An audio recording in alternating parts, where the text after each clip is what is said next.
Now, of course, today's tariff announcement also puts the spotlight on the party leaders, as Canadians will essentially get to see how each leader manages through a crisis in real time. Darrell Bricker is the global CEO of Ipsos Public Affairs. Darrell, good to see you. Thank you for being here. Always great to see you, Michael. Thank you. Thanks for having me on.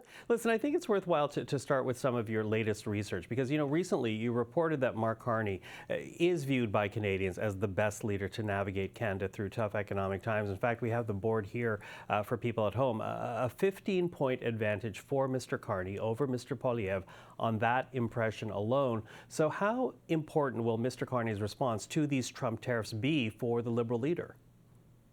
Critical. And the reason for that is the best campaign for Mark Carney is to be perceived as somebody who's governing the country in an emergency. And when he is positioned like that, based on his pedigree and his background and his biography, people really do see him as superior to Pierre Poilievre. So in this moment, it is the ideal environment for him. Okay, you use the word pedigree, but when you look at how well Mr. Carney has done, is that, solely based on his reputation or perhaps what Canadians have heard from him since becoming Liberal leader? What's behind that impression? Well, I don't think there's anything substantive that people have to really give him the expectation that he would be, really great in this type of circumstance, other than what has been claimed about what's happened in the past.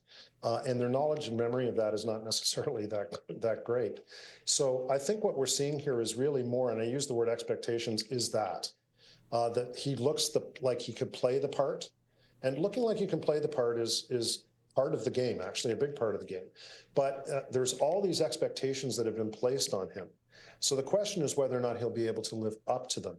And being in a moment in which you're governing calmly and dealing with a situation that is perceived as an emergency by Canadians and living up to that moment is the thing that makes him a really strong candidate in this election campaign. Okay, so expectations, as you say, but we've also seen Mr. Poilievre say that he would fight for Canada, that he would stand up to Donald Trump as well. So why isn't the message working for Poilievre as well as it has worked essentially for Mr. Carney?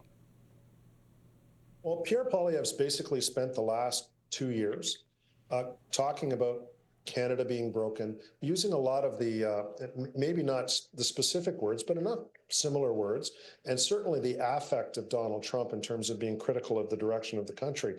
So the sense that there's some sort of similarity and alignment, at least between them relative to their personalities, has put Pierre Poilievre in a situation in which people do respond to him as not necessarily communicating enough, I would say, genuine sense of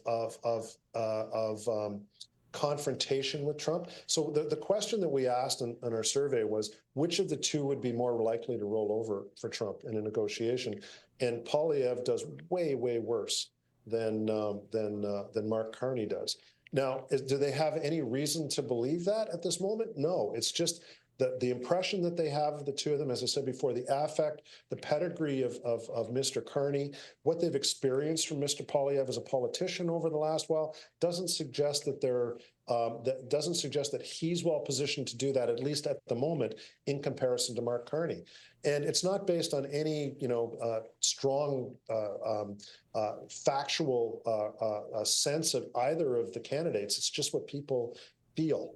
Yeah, what they feel. Although, I think it's important to point out that there remain regional differences when you assess those two leaders. Talk to us about where you're seeing this split between those who feel Mr. Carney is the leader most prepared versus those who believe it's Pierre Poilievre.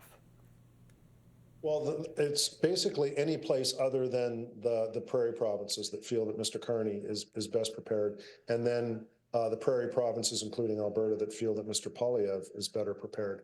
And, for anybody who's on the side of this in which they're somewhat up, the Liberal Party, they're certainly probably celebrating the fact that they've moved ahead, and it's probably a 30-point change in the space of the last 2.5 months. But the fact that the prairie provinces in Alberta, the economic engine to a large degree of this country, particularly our export engine, feels differently is a real concern.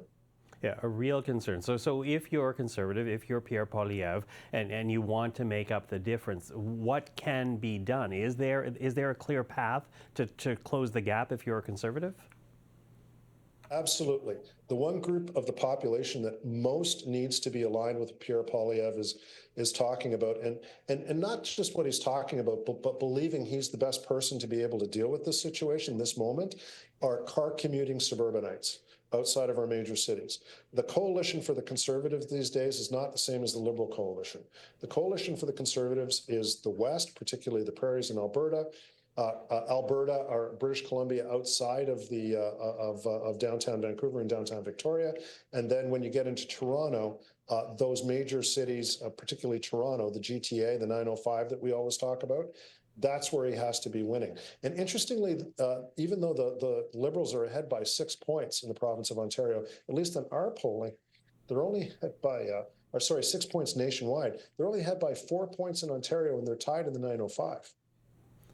So that means that this is actually quite tight. If the Conservatives are able to get Ontario overall down to even and build a lead in the 905, the 905 tends to vote in a block.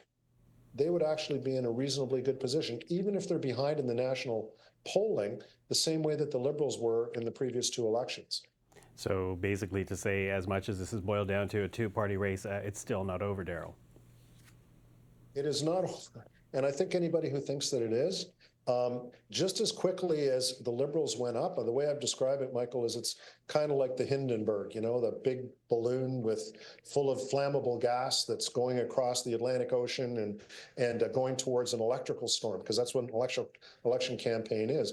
And a spark could just absolutely ignite what the Liberal campaign is, and they could go down.